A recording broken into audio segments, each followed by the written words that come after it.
Últimas noticias que están causando revuelo y que merecen toda nuestra atención. En el centro de este conflicto se encuentran nombres que no dejan indiferente a nadie: Gloria Camila, Tamara, la Fiscalía de Menores y Jesús Manuel Ruiz. Estos personajes y organismos están protagonizando una historia que mezcla lo familiar con lo mediático, con una tensión palpable que parece no tener fin. Pero antes de entrar en detalles, también veremos un fragmento de un vídeo protagonizado por Antonio David que añade más leña al fuego y que no deberías perderte. Para empezar, hay que hablar de lo que Jesús Manuel Ruiz ha publicado recientemente, un texto que ha despertado opiniones encontradas porque, aunque hay puntos que comparto, en otros no puedo estar más en desacuerdo, especialmente en la manera en que señala a Gloria Camila, quien para mí no merece tal acusación. Jesús Manuel, un periodista que respeto y cuyo trabajo sigo, ha expuesto en varios artículos su visión sobre la situación que rodea a la hermana de Michu, a Gloria Camila y a la Fiscalía de Menores. Su análisis es detallado, pero no todo me convence. Él describe la situación como un espectáculo televisivo que está siendo protagonizado por las dos tías de la hija de Michu y que, según él, están cruzando líneas que afectan directamente los derechos de una menor. Sin embargo, esta descripción me parece errónea o al menos parcial. En mi opinión, no podemos equiparar la actitud de Gloria Camila con la de Tamara, pues mientras la primera mantiene una posición relativamente contenida, la segunda parece no poner límites y actuar con una agresividad que va más allá de lo razonable. Jesús Manuel sitúa a ambas en el mismo plano, lo que creo que no refleja la realidad de los hechos.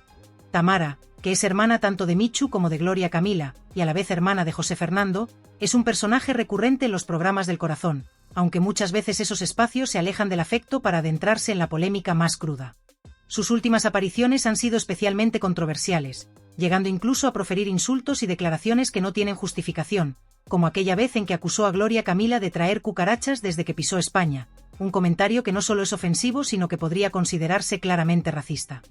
Este tipo de intervenciones por parte de Tamara están lejos de ser un simple desacuerdo familiar, rozan el terreno del daño personal público y eso, como señala Jesús Manuel, debería tener consecuencias. Por su parte, Gloria Camila responde, pero lo hace desde un lugar que me parece mucho más mesurado y diplomático. En el programa Fiesta, que se emite los fines de semana y es presentado por Trelu Campos, ella suele contestar con una calma que, sinceramente, sorprende dada la gravedad de lo que se le dice. Jesús Manuel afirma que Tamara ataca sin descanso y que Gloria Camila apenas responde, pero yo creo que está subestimando la fuerza y la estrategia detrás de esa moderación. En lugar de entrar en un juego agresivo, Gloria Camila parece optar por no alimentar la polémica más de lo necesario, lo que habla de una actitud más prudente y madura. El foco central del debate no debería estar en quien lanza más dardos o en quien lleva la peor parte del enfrentamiento verbal, sino la verdadera víctima de todo esto, la hija de Michu, una niña de apenas 8 años que recientemente ha sufrido la pérdida de su madre y que ahora vive bajo la tutela de la Comunidad de Madrid, debido a la situación legal de su padre. Jesús Manuel plantea una cuestión crucial que muchos compartimos. ¿No debería la Fiscalía de Menores intervenir para proteger a esta menor, para mediar en medio de esta familia en conflicto que parece más preocupada por cuestiones económicas que por el bienestar de la niña? En este aspecto, no puedo estar más de acuerdo.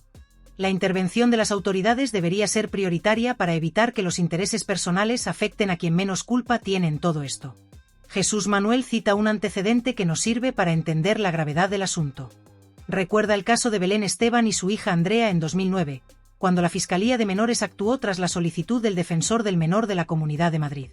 En aquel entonces, se buscaba proteger la intimidad y la imagen de Andrea frente a la exposición constante en televisión, una vulneración que se consideró inadmisible. Jesús Manuel cuestiona por qué ahora, cuando la situación con la hija de Michu podría ser incluso más delicada, ni la Fiscalía ni el defensor del menor han mostrado la misma disposición para actuar. Esta comparación pone de manifiesto una posible falta de consistencia en la actuación de las instituciones encargadas de proteger a los menores, y esto resulta preocupante para cualquiera que valore la justicia y el bienestar infantil.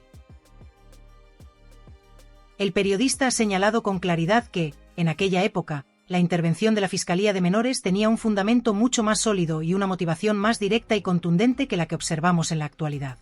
Se trataba de una actuación impulsada por la necesidad urgente de proteger a una menor que estaba siendo expuesta de forma constante y dañina ante los ojos del público, una situación que exigía medidas claras para salvaguardar su integridad y bienestar.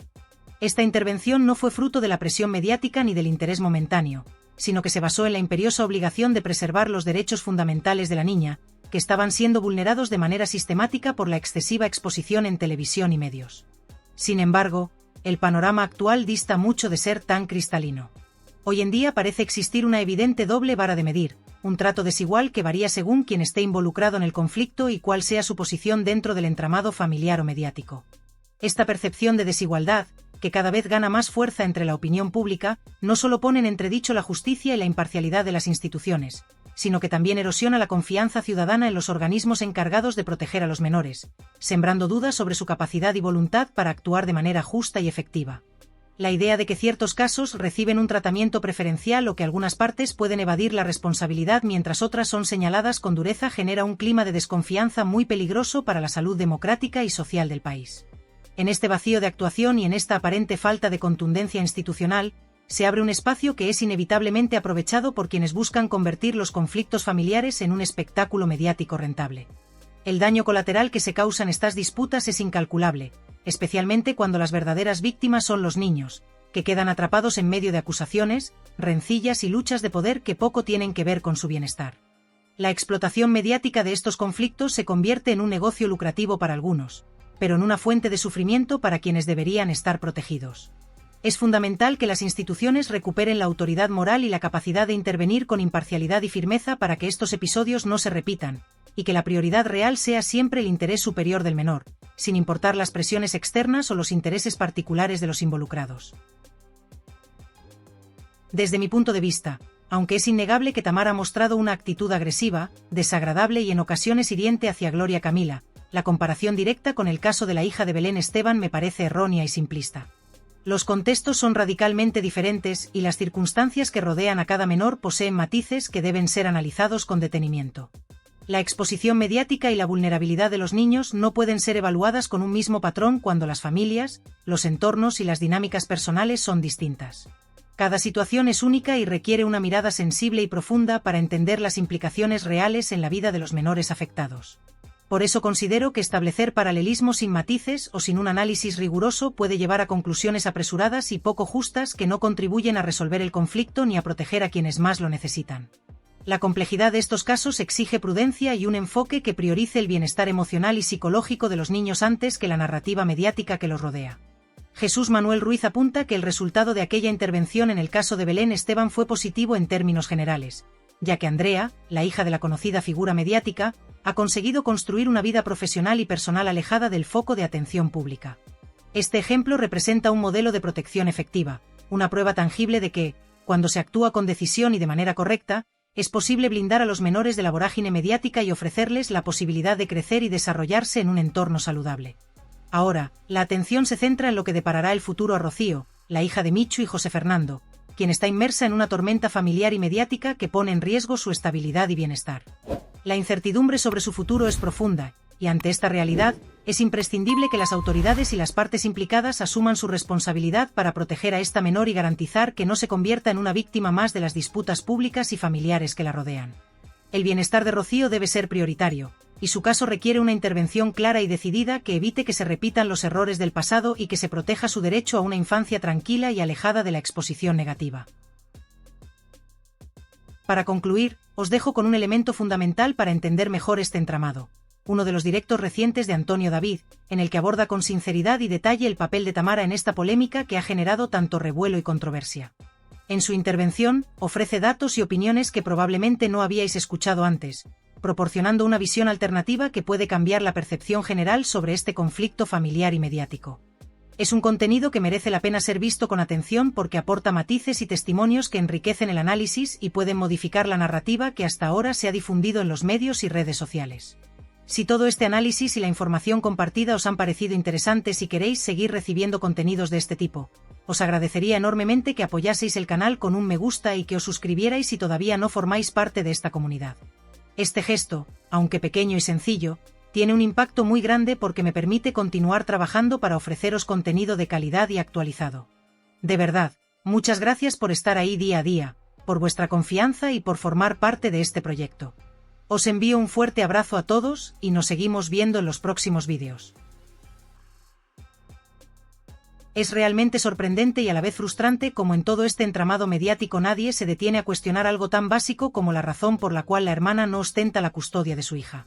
Parece que nadie se atreve a investigar a fondo ni a plantear preguntas incómodas sobre los motivos que han llevado a que esa responsabilidad recaiga en el padre. En cambio, lo que sí se acepta sin ningún tipo de crítica es la versión simplista y casi irrisoria que se difunde a modo de justificación oficial, esa que asegura que la madre trabaja intensamente, que su jornada se extiende hasta las 5 de la tarde y que por voluntad propia decidió ceder la custodia. Pero, ¿quién realmente puede creerse semejante historia sin cuestionarla? Nadie lo hace, nadie se para a contrastar ni a investigar, y sin embargo esa versión se lanza en público como si fuera una verdad absoluta, un hecho incuestionable. Esto resulta especialmente preocupante porque marca la línea por la que se mueve todo el discurso mediático, un discurso que no busca la verdad sino mantener un relato conveniente para algunos. Lo que llama la atención es que en los programas de televisión y en los espacios dedicados al análisis y la opinión sobre estos casos, se repite una fórmula muy simplificada que consiste en señalar a la madre como la gran perdedora, enfatizando que perdió la custodia de su hija. Pero sin entrar a desentrañar las causas profundas ni los contextos que rodean esa decisión judicial. Mientras tanto, Gloria Camila y Ortega Cano son sistemáticamente convertidos en el blanco de ataques implacables, donde no hay espacio para la reflexión ni para un juicio equilibrado.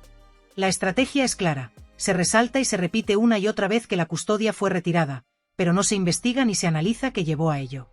No se indagan las razones, ni se cuestiona el fondo del asunto, se permite que se humille, se insulte y se menosprecie sin que nadie ponga límites. Aunque algunos periodistas, como Paloma Barrientos, hicieron intentos tímidos por sacar a la luz algo más de contexto, esas intervenciones fueron mínimas y en ningún momento se profundizó en el tema de manera seria y responsable. En vez de indagar en lo que sucede realmente, la televisión parece preferir mantener una narrativa plana y sin matices, que deja pasar cualquier tipo de crítica o duda que pueda alterar la versión oficial. No se hacen las preguntas esenciales, esas que podrían arrojar luz sobre la situación real. ¿Por qué esa madre no tiene la custodia? ¿Cuáles son los motivos que llevaron a esa decisión judicial? Tal y como señaló recientemente David, estos casos no son algo común ni banal. Las causas para retirar la custodia a una madre son siempre muy concretas y suelen responder a situaciones graves y específicas. Entre las razones que se barajan, aunque con mucha cautela porque son solo suposiciones sin confirmación oficial, se mencionan problemas de salud mental o adicciones, dos situaciones que, si se confirman, explicarían el proceder de los tribunales. Pero sorprendentemente, estos aspectos quedan totalmente relegados al silencio y apenas se tocan en los medios. Otro punto que resulta escandaloso es que nadie se moleste en contar qué hace realmente la madre, cuál es su entorno y cómo es su vida cotidiana. En las redes y en algunos espacios se comenta que en esa casa hay un movimiento constante de personas, especialmente hombres, entrando y saliendo a cualquier hora, algo que, de ser cierto, debería despertar sospechas y alertar a quienes velan por el bienestar de la menor. Este tipo de rumores no los lanzo yo, sino que han sido mencionados en diferentes programas y comentarios. Incluso se ha cuestionado la versión oficial de que la madre se dedicaba al cuidado de una persona en Cádiz o Sevilla, señalando que esa historia podría ser falsa. Todo ello se queda en la sombra, sin que nadie con autoridad ni interés real lo explique o lo investigue con la seriedad que merece, mientras se insiste en atacar sin piedad a Gloria Camila. En el fondo, la realidad es que lo que mueve a muchos de estos programas y colaboradores no es otra cosa que el interés por continuar machacando a Gloria Camila y a su familia, sin importar nada más, sin importar la verdad, ni el daño que esto pueda causar. No importa quiénes sean, qué hagan, ni cuál sea su vida privada. Lo único que les interesa es alimentar el circo mediático y mantener la atención sobre ellos. Las posibles faltas o problemas que pudieran tener otros implicados se obvian completamente, porque el objetivo es focalizar todo el odio y la crítica en un solo lado. Y la justificación que da Tamara, diciendo que anticipó todo este revuelo para evitar que Gloria Camila hablara primero, resulta infantil y poco creíble, como si ella tuviera poderes adivinatorios. Nadie se traga ese cuento y queda claro que su argumento no tiene base alguna. También se dice que nada de esto estaba planeado, que nadie podía prever la muerte de Michu tras contratar a Gloria Camila para un programa, pero la sensación que queda es otra. Da la impresión de que hay una estrategia detrás, una premeditación para sacar partido mediático de una tragedia familiar. Esa actitud resulta absolutamente reprochable y pone en evidencia cómo algunas cadenas de televisión, en este caso Telecinco, funcionan aprovechándose de estas situaciones para generar audiencia y polémica. Es un juego sucio que no aporta nada positivo y que solo demuestra una falta total de ética periodística. Aunque Telecinco ha intentado renovarse y despedir a ciertos colaboradores y personal que generaban malestar, parece que la apuesta por el sensacionalismo y el morbo sigue intacta. Como bien señala Lovely, la cadena es responsable de permitir que estos programas sigan repitiendo la misma fórmula tóxica, donde solo importan las peleas, los escándalos y la sangre, sin preocuparse por el daño real que esto puede causar. Algunos presentadores y colaboradores, en lugar de cuestionar esta dinámica, la justifican diciendo que es que vosotros la lleváis allí, como si la culpa fuera del público o de quienes consumen el contenido, una excusa que deja en evidencia su falta de compromiso con la calidad y la ética. La audiencia, sin embargo, está cada vez más harta de esta saturación de conflictos y de ataques repetitivos. Lo que verdaderamente debería importar es proteger a los niños, garantizar su bienestar y desarrollar espacios televisivos que aborden estos temas con responsabilidad y respeto. Sería mucho más valioso contar con profesionales que puedan explicar las consecuencias de estas exposiciones mediáticas en los menores, con defensores de los derechos infantiles, psicólogos y expertos que aporten claridad y busquen soluciones que prioricen el interés de los niños, no el espectáculo barato. En definitiva, hace falta un cambio radical en la manera en que se tratan estos conflictos familiares en los medios. Es imprescindible dejar atrás la prensa amarillista y sensacionalista, y avanzar hacia un periodismo serio, ético y comprometido con la verdad y el respeto a las personas involucradas, especialmente cuando se trata de menores. Mientras no se cambien estas prioridades, seguiremos asistiendo a un ciclo interminable de polémicas vacías, donde los verdaderos afectados quedan olvidados y desprotegidos en medio del ruido mediático y el espectáculo. Ahora, me gustaría saber qué pensáis vosotros sobre todo esto. ¿Creéis que los medios están haciendo lo correcto o que deberían cambiar su enfoque? Estoy deseando leer vuestras opiniones y abrir un diálogo sincero y respetuoso para entender mejor este complicado asunto.